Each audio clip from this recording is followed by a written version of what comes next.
are welcoming the GOAT personality of PW. Ready. आइए sir, आइए। एकदम क्या हाल चाल है सर?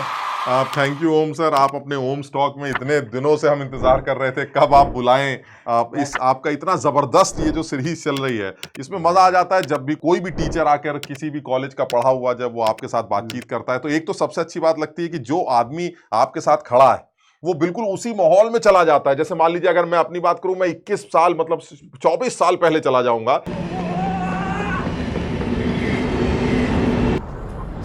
और मैं महसूस करूंगा कि क्या क्या है, क्या क्या था, और इतनी डिटेल माइन्यूट स्टडी सर आप लेके आते हैं, मजा आ जाता है। शायद उतनी बातें तो हमें भी नहीं पता थी जो वहां जब हम पढ़ते रहेंगे। मतलब तो नॉस्टैल्जिया क्रिएट करने की हमारी कोशिश होती बिल्कुल है। आप बिल्कुल सही कह रहे हैं। और ये जो आते ही जब मैंने ये पिक्चर देखी जो आपने लगाई है सर, हालांकि ऊपर से मैंने कभी नहीं देखा अपना सीनेट हॉल, ये बीच में जो बिल्डिंग है ये सीनेट हॉल है, तो बड़ा मजा आता है। बड़ा इसके ग्राउंड में घूमा करते थे, खेला करते थे। ओम सर ये बड़ा बढ़िया काम किया आपने, इतने दिनों से आपसे विनती कर रहे थे, आपने बहुत बढ़िया काम किया। धन्यवाद सर, धन्यवाद।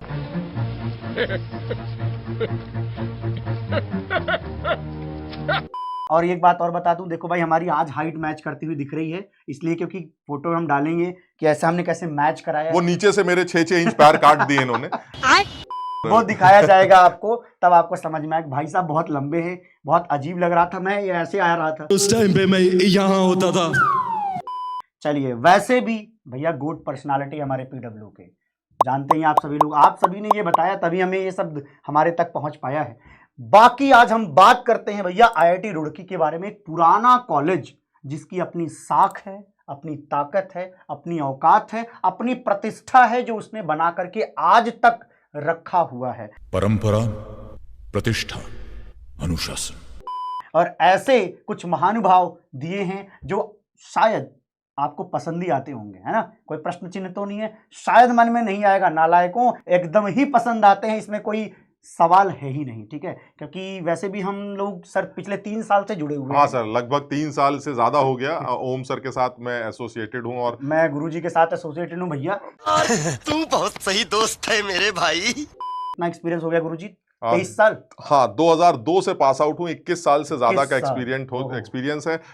हालांकि देखिए एक्सपीरियंस बहुत ज्यादा मैटर नहीं करता इन सब मामलों में। आप पढ़ाना, जैसे अब ओम सर की भी बात करें तो एक्सपीरियंस में हो सकता है मुझसे काफी कम हो, इसमें कोई डाउट नहीं है, लेकिन जिस तरह से पब्लिक इनको पसंद करती है, जिस तरह से इनकी डिलीवरी है, जिस तरह से कंटेंट है, चाहे वो इनऑर्गेनिक केमिस्ट्री हो जैसा कि अब तक चल ही रहा था। मैं जब से ओम सर को जानता हूं 3-3.5 साल से, मैं ये अज्यूम करता था कि ओम सर, मुझे आज तक समझ में नहीं आया ये ऑर्गेनिक के इतने जबरदस्त मास्टर हैं, ये जब देखो तब इनऑर्गेनिक की क्लास ले रहे हैं, जब देखो तब इनऑर्गेनिक की क्लास ले रहे हैं। मैं इनको कई बार बोल रहा था इस बात को लेके, यार तुम ऑर्गेनिक इतनी बढ़िया पढ़ाते हो, तुमने वो किताबें पढ़ी हैं अपने ग्रेजुएशन के टाइम पर जो हम आज भी पढ़ने से सोचते हैं कि ये क्लेडन पढ़े ना पढ़ें, ये फलाना फिनार लगाए ना लगाएं, ये पीटर साइक सोचे ना सोचे, ये सब ये इन्होंने ग्रेजुएशन में इनको पढ़ाई गई, एक सिलेबस का पार्ट थी। मुझे ये नहीं समझ में आता कि जिस बंदे को इतनी इंफॉर्मेशन है, जिसको इतनी नॉलेज है। हालांकि अब मैंने देखा कि सर ने ऑर्गेनिक केमिस्ट्री स्टार्ट कर दी है, अब ये ऑर्गेनिक केमिस्ट्री में भी झंडे गाड़ने वाले हैं।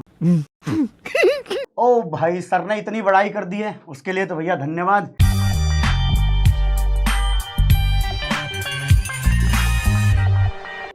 वैसे सर वो मेरी ना सिलेबस का पार्ट था तो पढ़ना ही पड़ता था, ठीक है? वैसे भी देखिए मैंने एक्चुअली जैम निकाल करके अपनी मास्टर्स करी है, तो जो उसका लेवल होता है वो समझ लो जेई एडवांस को 3-4 बार मल्टीप्लाई करो 5-6 से, तब जाकर के उसका लेवल आता। तो मैंने थोड़ी हायर लेवल केमिस्ट्री पढ़ रखी है और कुछ दिनों तक जो जेआरएफ के स्टूडेंट होते हैं उनको पढ़ाया है, तो केमिस्ट्री तो आती ही है। लेकिन सच्चाई ये है कि सिलेबस का पार्ट था, मजबूरी थी, आईआईटी जाने का मन था तो पढ़ना ही होता है। बाकी जो एक्चुअल नॉलेज है ना, जो सच में बच्चे को पसंद आई, उसकी डिलीवरी कैसी होनी चाहिए, वो सब सर लोगों से सीखने को मिलता है, वो बहुत अच्छी बात है। तो चलिए सर पीपीटी देख लेते हैं एक बार। पीपीटी देखिए कैसा ठीक ठाक लग रहा है क्या? सर जबरदस्त पीपीटी बनाई है, एकदम पिक्चर तो जबरदस्त लग रही है। और यहाँ पर भी आईआईटी रुड़की का एक जबरदस्त नाम, और वाह क्या टैगलाइन है sir, nothing can be achieved without hard work. अब ये तो सारे बच्चे जानते हैं और ये सारे बच्चे इस बात को एग्री करते हैं कि सर इसमें जो हार्ड वर्क वाला पार्ट आपने डाला है, आप कुछ भी, ये सिर्फ इसलिए नहीं है कि आपको आईआईटी रुड़की जाना है, इसमें ये नहीं लिखा है कि आप कुछ अचीव कर रहे हैं यानी आईआईटी रुड़की तभी अचीव करेंगे जब आप हार्ड वर्क करेंगे। आप कुछ भी अचीव नहीं कर पाएंगे अगर आप हार्ड वर्क नहीं करेंगे। और कुछ भी का मतलब आप समझते हैं, इसमें कुछ भी का मतलब मान लीजिए आपको कुछ कहीं कोई ऐसी चीज चाहिए जो आपको बहुत पसंद है, उसके लिए भी आपको मेहनत करनी पड़ेगी। आपको आईआईटी रुड़की जाना है, आपको उसके लिए भी मेहनत करनी पड़ेगी। आपको जो भी चीज पसंद है, जो जायज चीज है, जिसके लिए आप उसे पाना चाहते हैं, उसके लिए आपको जबरदस्त हार्ड वर्क करना पड़ेगा। ये बहुत जबरदस्त टैगलाइन सर ने डाली, बिल्कुल सही है सर, बहुत बढ़िया। सर बातचीत करते हैं बाकी। अच्छा एक बात बताइए सर, कभी कैंपस विजिट किया पिछले 20-21 सालों में? देखिए 1998 में अंदर गया था मैं और 2002 में बाहर निकला था। तो 2002 के बाद सर इतनी जबरदस्त जगह है, मैं आपको बता नहीं सकता। एक तो माहौल और दूसरा वहां का जो वातावरण है, इतना जबरदस्त, हरियाली। कुछ दिनों में सर्दियों में ठंडी हवाएं महसूस होती थी तो समझ में आ जाता था कि ऊपर मसूरी में बर्फ गिरी। बस अपना झोला टांगा, 2 कपड़े डाले, चड्डी बनियान, और मस्त पहुंच गए मसूरी, क्योंकि बहुत पास में था। तो यानी एक तो एनवायरमेंट बहुत अच्छा है, वहां का जो कैंपस है वो बहुत ग्रीन कैंपस है, सड़कें एकदम, देखो अब तो कई दिन हो गए हुए, बट ये कि जब लास्ट टाइम जब मैं गया 4-5 साल पहले, तो वहां तक का अगर जो इंफॉर्मेशन है मेरी वो ये है कि वो जबरदस्त चेंजेस आए हैं उसके एनवायरनमेंट में। और भी अच्छा, उसकी बिल्डिंग्स वगैरह नई बनी है, लाइब्रेरी मैंने देखा, नई लाइब्रेरी बनी। हमारे टाइम पर इलेक्ट्रॉनिक्स डिपार्टमेंट के सामने एक छोटी सी लाइब्रेरी हुआ करती थी, अब हालांकि बिल्डिंग बड़ी थी बट उसमें वो मजा नहीं था। अब मैंने लाइब्रेरी देखी है लाल बहादुर शास्त्री स्टेडियम के सामने, एलबीएस के सामने बड़ी सी बिल्डिंग बनाई गई है। मैं अपने फैमिली के साथ जब अंदर भी गया तो मैंने देखा कि वहां पर एप्पल के सब लैपटॉप्स रखे हैं और सब डेस्कटॉप रखे हैं। मुझे मजा आ गया देख के कि हमारे टाइम पर अगर ऐसा कुछ होता तो मजा ही आ जाता। आपने स्टेडियम की बात करी, कभी खेलने कूदने इन सब में इंटरेस्ट रहा है? नहीं देखिए, खेलने कूदने में इंटरेस्ट था मेरा। देखिए मेरे हालात देख के आपको लगता होगा लंबा चौड़ा आदमी है तो कुछ तो खेलता ही होगा। तो मेरा शुरू से ही शौक था बैडमिंटन खेलने का, कुछ हॉकी भी खेलता था, इंडोर गेम्स में कैरम वगैरह भी खेला करता था। तो जब मैं रुड़की पहुंचा तो वहां पर फर्स्ट ईयर में आपको एक प्रोफिशिएंसी लेनी पड़ती है। अब मुझे पता नहीं क्या सीन है, बट आपको कोई ना कोई एक स्पोर्ट्स चूज करना पड़ता है फर्स्ट ईयर में। अच्छा। तो मैंने बैडमिंटन चूज किया, मुझे लगता है मैं बहुत बड़ा हीरो था बैडमिंटन में, तो मैंने कहा अरे बैंड बजा देंगे, देखा जाएगा। अब अपना बैडमिंटन लेके मैंने सोचा चलो जरा कोर्ट में चलते हैं। अब मैं कोर्ट पहुंचा, किसी ने मुझे बताया कि भाई कोर्ट उधर की तरफ है। अब मैं अपना धीरे धीरे निकला जा रहा हूं, मुझे कोर्ट कहीं मिल ही नहीं रहा है, क्योंकि मुझे जो आदत थी वो ये थी कि जो कोर्ट है वो अपना खुला खुला कोर्ट होता है, उसमें एक नेट लगा होता है और थोड़ा सफेद सफेद सी लाइनें खिंची होती है। अब मैं चारों तरफ देख रहा हूं, कोई नेट नहीं दिख रहा, नेट नहीं दिख रहा। हाँ, क्योंकि हम तो वो हमें वही पुरानी आदत थी, वो चिड़िया के पीछे, हवा के पीछे भाग रहे हैं अपने समय। जब पूछा किसी से तो उसने बताया देखिए वो बिल्डिंग है, वहां चले जाइए, वो है। तो मैंने कहा बिल्डिंग में कौन सा कोर्ट होता है यार? तब आइडिया नहीं था यार, 1998 की बात कर रहे हैं ना, 1998। हाँ मतलब आज से और पुरानी बात। तो मुझे कहा यार, मुझे आइडिया नहीं। मैंने दरवाजा खोला उस बिल्डिंग का, अंदर देखा तो एक बड़ा सा कवर्ड पूरा ग्राउंड बना हुआ बिल्डिंग, और अंदर 3-4 कोर्ट्स बने हुए हैं, और उसके अंदर शाये शाये शटल मची पड़ी है एकदम। तो मैंने देखा खेल कौन रहा है, अपने आप को हीरो समझते थे। देखा एक दोस्त था, मेरा नाम भी मुझे याद है, संदीप करके नाम था उसका, वो नेशनल जूनियर चैंपियन, उसका जो साथ खेल रहा था वो आर्किटेक्चर का जूनियर रनर था, वो चैंपियन था। तो मैंने कहा यार ऐसे लोगों के सामने खेल के क्या फायदा है। अपना बल्ला लेके गए थे, बल्ला लेके चुपचाप वापस आ गए। बल्ला नहीं, शटल। चलिए बढ़िया मेमोरी थी। देखो भैया मजा आता है, टीचर्स को भी ना ये वीडियोस बनाने में एक्चुअली फील आता है, क्योंकि वो पूरी सारी मेमोरी ना एक बार घूम करके दोबारा वापस आती है, तो वो शेयर करने में भी मजा आता है, आनंद आता है। ये देखिए सर, आपने आर्किटेक्चर का नाम लिया, नंबर 1 पे आता है पूरे देश में, नंबर 1 पर आर्किटेक्चर का कॉलेज है। तो जो बी आर्क बच्चे करना चाहते हैं उनके लिए जन्नत है, ठीक है। और दूसरी चीज देखिए, 5th नंबर पर जो आपकी NIRF रैंकिंग होती है उसके हिसाब से इंजीनियरिंग में आता है। तो औकात की बात तो समझ में आ रही है ना जी। चलिए बात करते हैं ईयर ऑफ एस्टेब्लिशमेंट। ये किसी और को नाम से पहले जाना जाता था। थॉमसन कॉलेज, ये अंग्रेजों के जमाने का कॉलेज है, थॉमसन कॉलेज। अच्छा। था, उसके बाद इसको यूनिवर्सिटी ऑफ रुड़की बोला जाता था। अच्छा। ये इंस्टीट्यूट इंडिया IIT बनने से पहले ये UOR इसको बोलते थे, यूनिवर्सिटी ऑफ रुड़की। और उसकी भी एक अलग ही समझ रहे, अलग ही रेपुटेशन थी। हमें तो लगता है UOR से अगर ये IIT में कन्वर्ट हुआ, इसकी रेपुटेशन में कोई बहुत ज्यादा फर्क नहीं पड़ा। मतलब जो रुड़की की अपनी रेपुटेशन थी, जैसे हमारे पुराने पेरेंट्स हैं या फिर जो पुराने लोग हैं, उनको एक अलग ही चीज की पता है कि भाई रुड़की की सिविल एक जबरदस्त है, रुड़की का जो है ये वाला ब्रांच एक जबरदस्त ब्रांच है। तो ऐसे में वो रुड़की का नाम IIT रुड़की नहीं जानते थे, वो उसको रुड़की के नाम से जाना जाते थे। वो यूनिवर्सिटी ऑफ रुड़की था जो पुराना कॉलेज चला रहा है। वो तो IIT में कन्वर्जन जो है इनका 2001 में, मुझे लगता है 2001 में इनको IIT के बाद एक फायदा बस ये फंड वाला हो जाता है, फंड का फायदा हो जाता है। दूसरा है। डिग्रीज भी जैसे सब लोगों को यूनिवर्सिटी ऑफ रुड़की की जगह डिग्री भी अब IIT रुड़की की मिलने लगती। नेक्स्ट देखते हैं कैंपस साइज भैया 365 एकड़ है, मतलब कि IIT दिल्ली के आसपास ही का ही एरिया आएगा, ठीक है जी। इंस्टीट्यूट टाइप ऑब्वियसली पब्लिक है, NIRF रैंकिंग की बात तो की जा चुकी है। लोकेशन तो हमें पता है उत्तराखंड में, वैसे भी उत्तराखंड में घूमने की बहुत सारी जगह हैं। बिल्कुल। एक सर ये बात करते हैं, स्टार्टअप जो IIT रुड़की से निकला है, एक स्टार्टअप है जो कि रेजर पे के नाम से जाना जाता है। शायद आपने पे करते वक्त ये कहीं ना कहीं रिफ्लेक्शन में देखा होगा, आप चाहे PW में पे करो, चाहे कहीं भी पे करते हो, जहां कहीं भी पे करते हो वहां ज्यादातर आपको रेजर पे मिलता है। ये एक तरीके से समझिए कि दो बैंक में एक तरीके से बीच में मीडियम का काम करता है, ताकि एक दूसरे के आराम से ट्रांसफर हो पाए। तो बहुत अच्छी कंपनी है, अब तो मतलब $1 बिलियन की कंपनी हो चुकी है, ठीक है जी। कैंपस में ही शायद ये बनाया गया था 2014। फिर ये देख लिए, हर्षिल माथुर इनके फाउंडर हैं। अच्छा जी, आगे देखते हैं।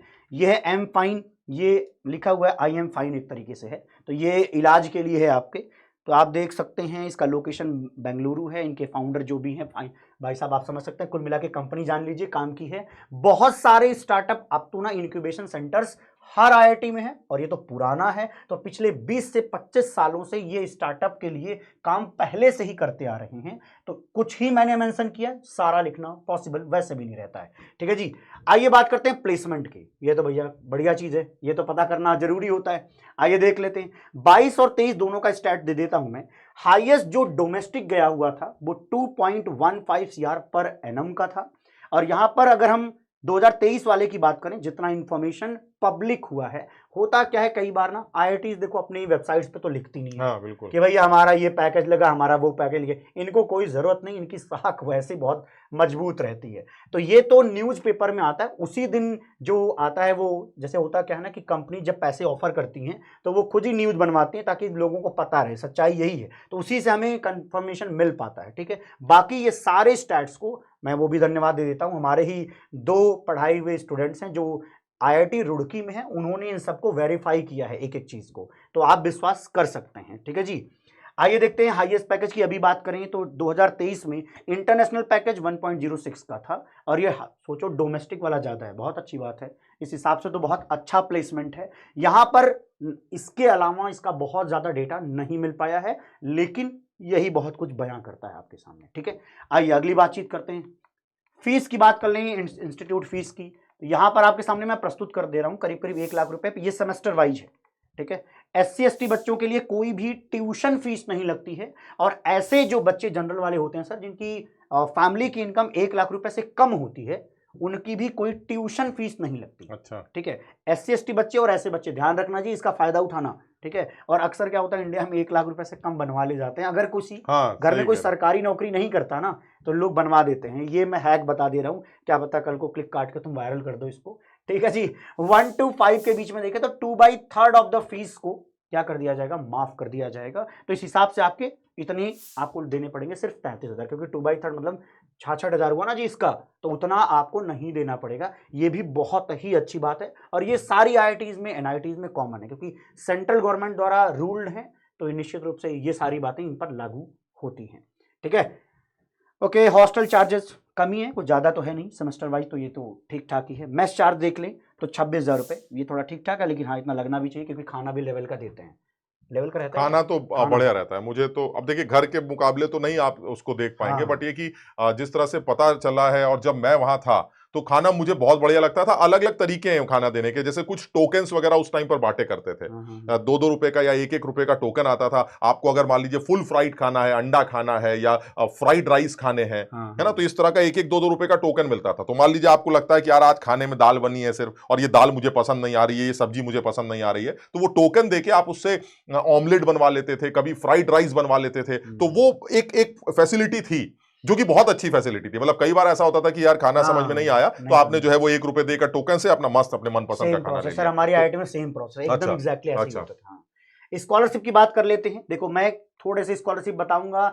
हर इंस्टीट्यूट में करीब करीब 25 से 30 स्कॉलरशिप होती हैं, क्योंकि मैंने IIT रुड़की की एकदम, अरे IIT रुड़की नहीं जी, IIT दिल्ली का मैं 100% जानता हूं, तो इसलिए मैं कह सकता हूं 25 से 30 अलग अलग होते हैं। कुछ में क्या होता है 10 लोग एलिजिबल है, कुछ में 5। बच्चों को पता नहीं होता, प्रोफेसर्स बताते तब जाके पता चल पाता कि अच्छा ये भी लेना होता है, ये भी लेना होता है। नहीं तो ज्यादातर क्या होता है, यही सबको पता है कि इंस्टीट्यूट की जो मेरिट का मेंस स्कॉलरशिप होती है, जो कि 25% स्टूडेंट को दी जाती है, ये हर जगह कॉमन रहता है, ये हर जगह कॉमन रहता है। और कुछ जगहों पे थोड़ा ज़्यादा पैसा मिलता है, कुछ जगहों पे कम पैसे मिलते हैं। सच्चाई यही है, बस एक बार पढ़ लीजिए जो कुछ भी लिखा है। और स्कॉलरशिप मैं कहूँगा कि आप इंस्टीट्यूट पहुँचे तो एक बार आप खुद जाकर के डिपार्टमेंट में कंफर्म जरूर किया करिए कि किसमें कितने लोग एलिजिबल हैं और एलिजिबिलिटी की क्या क्राइटेरिया है। ये बहुत ज़रूरी है। बहुत सारे बच्चे सब वहाँ पता नहीं करते, वहाँ शर्माते हैं कि उनको लगता है कि बेइज्जती हो जाएगी। अरे भैया, बेइज्जती की कोई बात नहीं है। आपको स्कॉलरशिप मिलेगी, दूसरे को नहीं मिलेगी, दुख उसको होगा, तुम्हें मिलेगी, तुम्हें खुशी ही होगी। ठीक है जी। हाँ सर, ये होता है कई बार बच्चे की शर्म के मारे, करे हम स्कॉलरशिप लेंगे, इतना ही मिलता है। अरे भाई साहब, एक बार बताऊं, कॉलेज में ना महीने का 2500 रुपए मिल जाए तो लगता है कि मजा आ जाता है। अरे अलग ही दुनिया लगती है। 2500 बहुत ज्यादा होते हैं। उधारी में जिंदगी गुजरती है वहां तो। अब अगर कहीं से कुछ पैसे मिल जाए तो ऐसा लगता है 2500 रुपए में तुम राजा हो जाओगे। बिल्कुल बिल्कुल सही बात। ये बहुत सही बात है। पेरेंट्स मान लो 5000 रुपए देंगे, 2500 7500 भाई खर्चा नहीं होगा, तुमसे ये बता रहा हूँ। तुमको सब कुछ तो मिलता है। सर फेस्ट के बारे में मजा आ गया सर, ये आपने बड़ा अच्छा टॉपिक निकाला है सर। एक थॉमसो के नाम से फेस्ट होता है दीक्षांत भवन में, मुझे याद आ रहा है। वहां पर अब तो शायद वो और अच्छा बना दिया गया होगा, ओपन एयर थिएटर होगा। अच्छा। तो वो मजा आता है सर, अलग अलग जगहों से सिंगर्स आ रहे हैं और कॉमेडियंस आ रहे हैं, बढ़िया बढ़िया अलग, और वो सब ऐसे जो बाकायदा सुने हुए लोग, मतलब समझ रहे हैं, जैसे ऐसा लगता है यार इन लोगों को भी हम अपने फेस टू फेस कभी देख पाएंगे, हमें उम्मीद ही नहीं थी। लेकिन वो बड़ा एक तरह से समझिए जैसे फेस्टिवल है, लोगों का दिवाली होता है। हाँ बिल्कुल, पूरा सज जाती है। बिल्कुल बिल्कुल, पूरा अपना कैंपस सजा हुआ है। बिल्कुल, पेंटिंग, लाइट्स, ये सब लगते हैं ना तो बहुत सुंदर लगता है। और जब देखो भैया, अब ये मैंने रिसेंट का उठाया है, 13 से 15 अक्टूबर 2023 में हुआ था। ये दोनों ब्रदर्स हैं, ये आए हुए थे। इन भाई साहब को तो आप पहचानते ही हैं, इनको पूरी दुनिया ही जानती है। तो आप समझ सकते हैं कि कुछ बड़े सिंगर्स, एक्टर्स, ये लोग कैंपस विजिट करते हैं और आप इंटरेक्ट हो पाते हैं, ये सबसे अच्छी बात है। और एक काम और भी करिएगा, अगर कैंपस जा रहे हैं ना तो इनको ऑर्गेनाइज कराने में हेल्प करिए। थोड़ा सा आपका स्किल सेट इंप्रूव होगा। लोगों से बातचीत करने से ही दुनिया समझ में आती है। अब अगर ऐसा है कि आप खाली बार ऐसा है कि भाई क्रिकेट चल रहा है, हम बस बैठे हुए हम देखेंगे क्रिकेट कैसा चल रहा है। अब या तो तुम उतर जाओ, तुम भी खेलो, तुम भी पार्ट बनो, हारोगे जीतोगे, खेलोगे बेकार करोगे, सीखोगे, वो इंपॉर्टेंट है। और इंस्टीट्यूट सिर्फ इसलिए होते हैं, है ना, वो आप एक तरीके समझिए कि वो आपके लिए एक्सपेरिमेंट की एक जगह है जिसको सही तरीके से यूज करना चाहिए। नहीं तो 4 साल सोने में कब गुजर जाते हैं पता नहीं चलता। नहीं, आप बिल्कुल सही। मुझसे इस तरह की कुछ गलतियां हुई हैं। मैंने बहुत ज्यादा इस तरह की चीजों में इन्वॉल्वमेंट शो नहीं किया। वहां पर खेलना कूदना एक अलग चीज है, बट वहां पर और भी एक्स्ट्रा करिकुलर चीजें हैं, जैसे कुछ अलग अलग सोसाइटीज हैं, जैसे ड्रामेटिक सोसाइटी है, कुछ आपके बहुत सारी सोसाइटीज है, डांस की अलग सोसाइटी है, अलग अलग कल्चरल सोसाइटीज हैं, ये तमाम क्लब्स हैं, इतने सारे क्लब्स हैं। ये तो खैर अलकनंदा क्लब, ये सब तो खेलने वाले क्लब है हमारे, इनमें हम खेला करते थे। लेकिन हॉबीज क्लब जो है जिनको कहते हैं, अदरवाइज अलग अलग हॉबीज हैं जिसमें आप सोच भी नहीं सकते। तो मेरा मानना ये कि भाई, हाँ, मेरा मानना ये कि भाई जरूर से जरूर जो भी बच्चा इस आईआईटी जा रहा है या किसी अच्छे इंजीनियरिंग कॉलेज में पढ़ने जा रहा है, उसको वहां पर अलग अलग तरह की सोसाइटीज मिलेंगी, जो भी इंटरेस्ट है। मतलब आप समझ रहे हैं, ये चीज वहीं पर जाके एक्सप्लोर हो सकती है। भाई मैं सर बहुत चाहता हूं कि मैं जो हूं गार्डनिंग करूंगा, मैं पौधे वौधे के बारे में बड़ा मुझे इंटरेस्ट है, लेकिन आप सोचो कॉलेज ही इतना घटिया है, वहां पर क्या पौधे मिलेंगे तुम्हें, क्या वहां करने को मिलेगा, समझ रहे हैं। अरे एक बार जाइए अच्छे कॉलेज में पढ़ने जाइए, और वहां पर जो तुम्हारा दिल करे, जो तुम्हारी प्रोफिशिएंसी हो, जो तुम्हारी हॉबीज हो, उनको जो है आप आराम से पूरा मौका मिलेगा। और लोग बहुत मजे से करते हैं। मतलब समझ रहे हैं, भाई मैं हूं, मैं तो सोता रहूंगा, ये भी मेरी हॉबी है, बट वहीं पर मैं ये देख रहा हूं कि दिन में 3 से लेकर 6 मैं सोता हूं, और वहीं 3 से लेकर 6 मेरे कुछ दोस्त वो डांस करने जाते हैं, वो कुछ गार्डनिंग करने जा रहे हैं, वो कोई फोटोग्राफी सेक्शन में ज्वाइन कर रखा है, किसी ने आर्ट सेक्शन ज्वाइन कर रखा है। वो अलग उनका वो उनकी हॉबी। एक्चुअली क्या है ना कि अभी बच्चों को समझ में भी नहीं आता। हम लोग भी जब कैंपस गए थे ना, या तो इतना कोई जागृत करता बताता। अब भैया अगर बताया जा रहा है तो थोड़ा सा कृपया वहां जाके जागृत रहिए, करिए, इन सब में इन्वॉल्व होइए। लाइफ में इसके बहुत फायदे हैं, मैं तुम्हें सच बता रहा हूं, बहुत फायदे हैं। कोई भी चीज कब काम आ जाए इसको कोई नहीं जानता। ठीक है जी। हमारे टीचिंग में बहुत सारी चीजें यूज होती हैं, आपको भी पता है। यहाँ पे सिर्फ ऐसा नहीं होता केमिस्ट्री मास्टर ने लिख के पढ़ा दिया, सिर्फ यही नहीं होता। बहुत सारी चीजें हैं कि डिलीवरी कैसे होती है, चीजें कैसे प्रेजेंट करना होता है, उसका प्रेजेंटेशन का क्या तरीका है, ये सब सीखने का मौका देता है इंस्टीट्यूट। बट हमें लगता है क्या फायदा होगा इसको पीपीटी बना के पढ़ के। ठीक है जी। तो ये सर सोसाइटीज रही हैं कुछ, एक बार बच्चे भी देख लें ऐसी कुछ सोसाइटीज के नाम जो सर आप नाम ले रहे थे, ये सब देख लेना भैया, बड़ा काम की बात है। कुछ कुछ यहाँ पर मैंने प्रस्तुत कर दिया है। ये तो उस बच्चे ने बताया कि 61 क्लब है, तो मैंने ये नंबर डाल दिया कि भैया 61 लिख देते हैं, ताकि वहाँ जो बच्चा प्रेजेंट हो उसको भी लगे कि ये मास्टर ठीक ठाक बता रहा है, अपनी तरफ से कुछ नहीं लेके आया हुआ है। वैसे भी मैंने वेरीफाई कराया। ठीक है जी। तो ये रहा आपका सीट मैट्रिक्स, इसको बस खाली देखना है। तो मैं भैया एक सीट चाहिए, और काम की सीट जो तुम्हारे हिसाब से निकल जाए, है ना, वो आप ढूंढ लीजिएगा। पढ़ लिख लीजिए, अच्छी मिल जाएगी तो अच्छी बात हो जाएगी, ठीक है। यहाँ रहा आपका कहीं पे ये डेटा साइंस वाले भी हैं, यहाँ डेटा साइंस वाला एंड आर्टिफिशियल इंटेलिजेंस की 40 सीट ये एक्स्ट्रा ऐड हुई है। चलिए अब बात करते हैं सर कट ऑफ की। अभी तक वही बात ना जो आपने शुरू में लाइन बोली थी, क्या था वो हार्ड वर्क वाला। हाँ। ये है भैया जो जिसके लिए रैंक चाहिए। यहाँ देखो सर ये कितने मेहनत पे आ जाएगा, अगर बताइएगा इनको। नहीं, अभी जितनी मेहनत ये लोग कर रहे हैं उससे और ज्यादा मेहनत करनी पड़ेगी। मतलब ये तो सही है, जितनी 10x मेहनत चल रही है भैया, उससे और 10x मेहनत करनी पड़ेगी। बहुत मेहनत लगानी पड़ेगी तब जाकर के आपको इस रैंक तक आ पाएंगे। मैं आपको बस एक बार बताना चाहूंगा कि देखो ओपन कैटेगरी जनरल कैटेगरी है, जहां पे जेंडर न्यूट्रल का मतलब इसमें गर्ल्स एंड बॉयज दोनों आते हैं, लेकिन फीमेल्स के लिए कुछ परसेंटेज हैं, 11-12% सीट रिजर्व कर दी गई हैं। और वो जरूरी भी है क्योंकि आईआईटीज में देखो होता क्या है, आईआईटी के बाहर जब तक बच्चे होते हैं वो गर्ल्स कोटा के जो खिलाफ रहते हैं, जब अंदर चले जाते हैं आईआईटी के तो सबसे बड़े समर्थक हैं, यार इनको और भी दे देना चाहिए और लड़कियां आनी चाहिए। ठीक है जी, तो ये मन में वहां तो आता है। अकाल नजर आता है। अकाल नजर आता है। अरे 100 में 10 लोग 20 लोग, बिल्कुल। 20 अब 20-21 होने के चांसेस अब आ गए और वो भी बड़ी यूनिक ब्रांचेस में, हाँ। जैसे केमिकल में मिल गए आपको, कुछ यही बात इलेक्ट्रॉनिक्स है। में मिल गए, कंप्यूटर्स में मिल गए। हाँ। बाकी अब आप वो जो लोहे टक्कड़ वाली ब्रांचेस है, मेटलर्जिकल है ना, मैकेनिकल, उसमें उसमें नहीं मिलेंगे भैया। ठीक है जी। और ये अब देखो ये जो भी लिखा गया है वो जनरल कैटेगरी की है, बाकी ये सब उनकी कैटेगरी रैंकिंग है। नहीं तो कहीं तुम सोचो ईडब्ल्यूएस कैटेगरी में सर 70 रैंक तक ही मिलेगा, नहीं भैया, ये ईडब्ल्यूएस के अपने कैटेगरी की रैंकिंग है। तो ये नीचे जो है कैटेगरी रैंकिंग है, ऊपर वाले जनरल वाले। अब आपके सामने हम दोनों लोग प्रस्तुत करेंगे, आप बस एक बार देखते जाइएगा, आप चाहें तो स्क्रीनशॉट ले लें। ठीक है जी। अगला देखते हैं भैया क्या है, data science and artificial intelligence, इसमें 715 तक जनरल की रैंकिंग। फीमेल के लिए थोड़ा फायदा रहेगा, 1800 तक के आपको यहाँ पर एडमिशन मिल जाएंगे। और आपको पता है कि पूरी दुनिया आजकल आर्टिफिशियल इंटेलिजेंस के ही आसपास घूम रही है। अगर आईआईटी खड़गपुर की बात करें तो उन्होंने सारे कोर्सेस में एआई डाल रखा है भैया, सारे कोर्सेस में। मतलब मैकेनिकल में भी पढ़ाना पड़ता है ताकि मैकेनिकल के जो काम है उसमें कैसे एआई यूज किया जा सकता है वो कर पाए। और ये सारे इंस्टीट्यूट में धीरे धीरे आने वाला है, तो यहाँ तक तो पहुंचने ही वाला है। लेकिन ये रैंक लाना कतई मजाक नहीं है, उसके लिए संपूर्णतः एक ढंग वाली मेहनत लगती है। अगली बातचीत देख लेते हैं भैया क्या है, इलेक्ट्रॉनिक्स ईसीई है। ठीक है, 1500 रैंक तक जान लीजिए भैया मिल पाएगा, बाकी लोग अपने रैंकिंग के हिसाब से देख लीजिएगा। ठीक, इलेक्ट्रिकल इंजीनियरिंग की बात करें तो 2000 तक हो पाएगा। ये है इंजीनियरिंग फिजिक्स, ये करीब करीब 5000 रैंक तक आ पाएगा आपके लिए। मैकेनिकल 3800 है। ठीक है, केमिकल इंजीनियरिंग की बात करें तो 5000 रैंक तक आ पाएगा। गर्ल्स के लिए करीब करीब 10,000 तक ये काम हो पाएगा। ठीक है जी। प्रोडक्शन एंड इंडस्ट्रियल के लिए करीब करीब 6000। अगला देख लेते हैं, सिविल के लिए 7000। आप चाहेंगे तो इसका मैं नीचे ये डलवा दूंगा, अगर आपको ढंग से दोबारा पढ़ना है तो पढ़ लेना। ठीक है, ये डेटा कभी मान लो एनालिसिस करने का मन हुआ, ये कब करेंगे आप, बाद में करेंगे, लेकिन अभी आपके लिए मोटिवेशनल फैक्टर है। कोई क्लास 11th में है, बैठ के सो रहा है, अरे मेरे पास 2 साल है भाई, ये तो देख के कितनी रैंक चाहिए, उसके लिए अभी से मेहनत लगेगी। मजाक का टाइम नहीं है तुम्हारे पास, 1 साल 1.5 साल ज़्यादा नहीं होते हैं। नहीं तो बाकी ये जितने लोग हैं ना, बाकी ड्रॉपर और क्लास 12th में, उनसे पूछ लेना, वो तुम्हें बताएंगे सही सजेशन क्या है। कमेंट करना, बाकी लोग नीचे खुद बता देंगे तुम्हें। ठीक है, मेटलर्जी एंड मटेरियल साइंस की इंजीनियरिंग की बात करें तो 8000 रैंक तक। ठीक है, आइए ये बात करते हैं। ये कुछ याद आ रहा है, ये सर उन्होंने लाइब्रेरी बनाई है। ये नई लाइब्रेरी है सर, बहुत बढ़िया, इतनी खूबसूरत लाइब्रेरी बनाई है और बहुत अच्छी। हमें ऐसा लगता है कि भाई हम भी काश इस टाइम पर होते हैं यहाँ पर। ये एक देखो, मैंने ये नया कॉन्सेप्ट लगा सर, लिखा है रीथिंक के लिए एक जगह ही बना रखी है इन्होंने। अच्छा, नहीं ये हमारे टाइम पर तो नहीं था। रीथिंक लैब करके कुछ आप बोलते हैं इसको। ये देखिए क्या है, ये बच्चे ने भेजी है, जो मैं बता रहा हूं ना, स्टूडेंट है।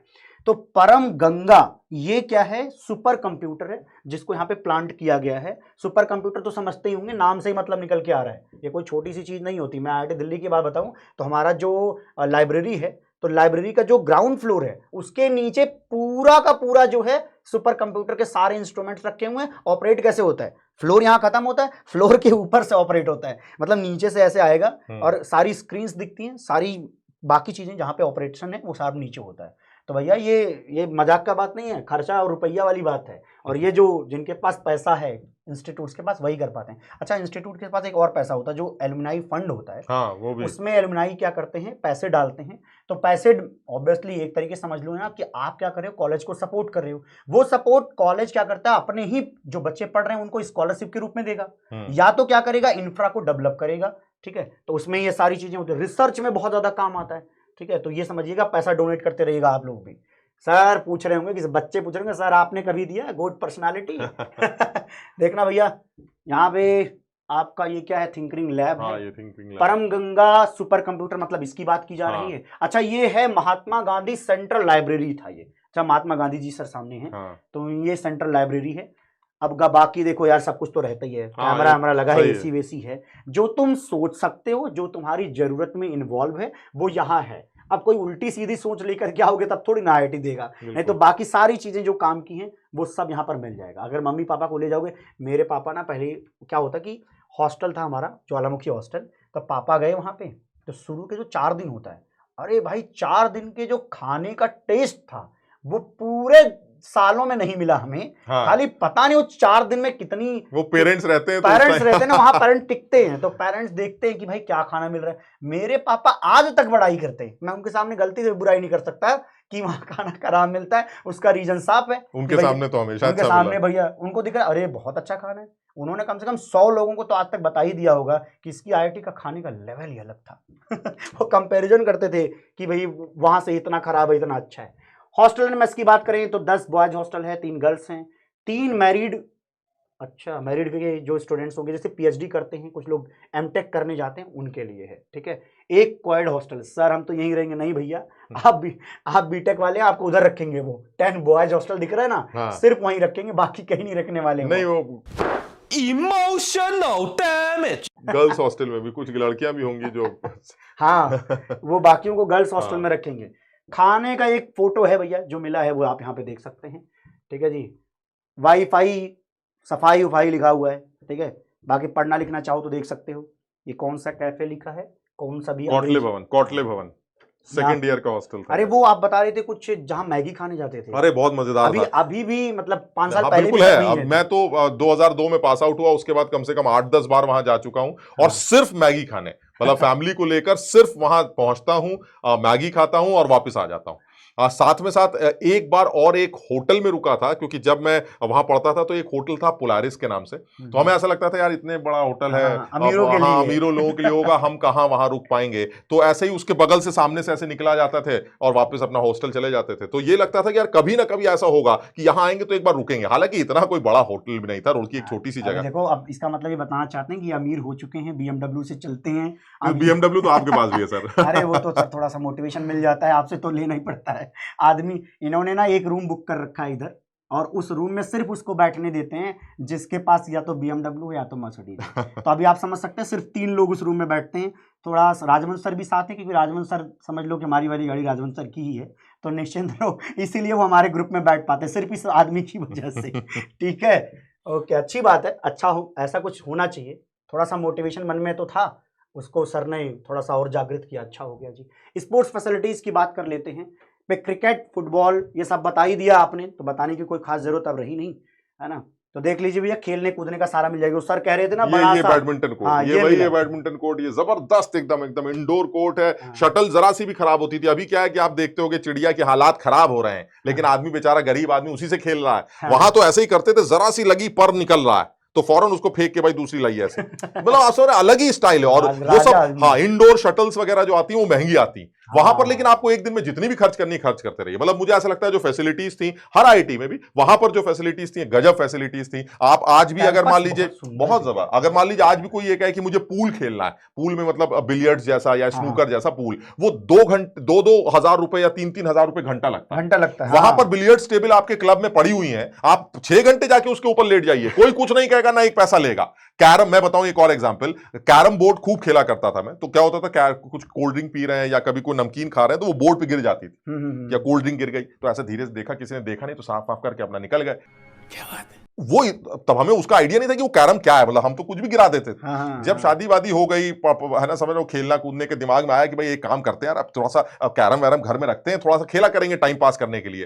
तो मैं दिल्ली जैसे शहर में वो कैरम बोर्ड जब ढूंढने गया कि इंडोर कैरम बोर्ड को मुझे अच्छा दिखाए, मुझे उस लेवल का कैरम ढूंढने नहीं मिला। आप सोचिए, जो वहां पर जिसके ऊपर कोल्ड ड्रिंक गिरा दिया करते थे, है ना, जिसपे नमकीन फेंक दिया करते थे, हमें उस स्टैंडर्ड का कैरम बोर्ड ढूंढने में मुसीबत हो गई। तो मैं ये बताना चाह रहा हूं कि फैसिलिटीज इतनी जबरदस्त है कि आप सोचिए फ्री में उसको अवेल करिए, और ये हर आईआईटी के साथ है। तो मेरा मानना यही है कि अगर वो हार्ड वर्क जैसा कोई चीज कर दिया जाए और यहां एक बार 4 साल गुजारने का मौका मिल जाए, तो आप समझ नहीं सकते आपने जिया, पूरी जिंदगी जी ली। एक्चुअली वो जो 4 साल है ना, वो आपको हर दिन थोड़ा थोड़ा डेवलप करते रहेंगे, और आपकी सोच बड़ी होनी जरूरी है।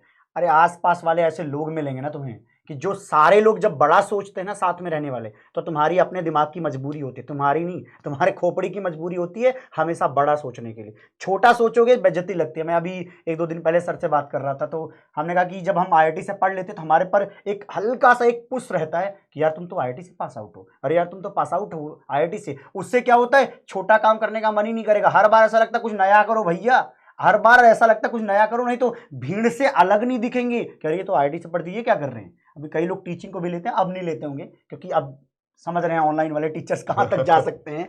बाकी मिलते हैं आप सभी को अगली वीडियो में, तब तक के लिए खुश रहिए, प्रसन्न रहिए, आबाद रहिए, जिंदाबाद रहिए। Bye bye, take care, love you all. All the best.